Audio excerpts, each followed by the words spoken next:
यानंतर पुढची महत्त्वाची बातमी पाहूया। जरांगेंबद्दल अपशब्द वापरणाऱ्याला काळं फासवण्यात आलंय। व्ही लुगडे असं एका यूट्यूबरचं नाव आहे आणि त्यानं जरांगेंबाबत अपशब्द वापरल्याचा आरोप आहे। जरांगे समर्थक प्रदीप ठोंबरे यांनी त्याला काळं फासलं। पोलिसांनी घटनास्थळी जात यूट्यूबरची सुटका केली।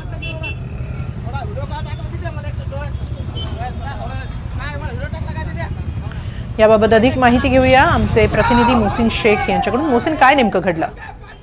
हेमाली, ही सगळी घटना पैठणच्या बस स्टँड परिसरातील आहे। हा एक युट्यूबर आहे जे जालन्यात आहे आणि त्यांनी जे आहे तर मनोज जरांगे यांच्या विरोधात आक्षेपार्ह व्हिडिओ टाकल्याचा आरोप आहे आणि त्यामुळेच मनोज जरांगे यांचे समर्थक आक्रमक झाले आणि पैठण येथे बस स्टँडला या युट्यूबरवर त्याला पकडून जे आहे तर त्याच्या अंगात आधी त्याचे कपडे फाडण्यात आले, नंतर त्याच्या अंगावर सगळा काळी शाई जी आहे तर टाकण्यात आली आणि हा सगळा गोंधळ सुरू होता। पोलिसांना माहिती मिळाली आणि तात्काळ पोलीस पोहोचले आणि जरांगे यांच्या समर्थकांच्या तावडीतून त्या युट्यूबरला सोडवलेला आहे।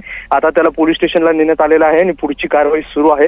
मात्र हा व्हिडिओ देखील समोर आलेला आहे आणि युट्यूबवर जरांगे यांच्या विरोधात आक्षेपार्ह व्हिडिओ टाकल्याचा जो आहे तर आक्षेप या कार्यकर्त्यांचा होता आणि त्यानंतर हे सगळं प्रकार घडले। धन्यवाद मोहसिन, आपण दिलेल्या या सविस्तर माहितीबद्दल।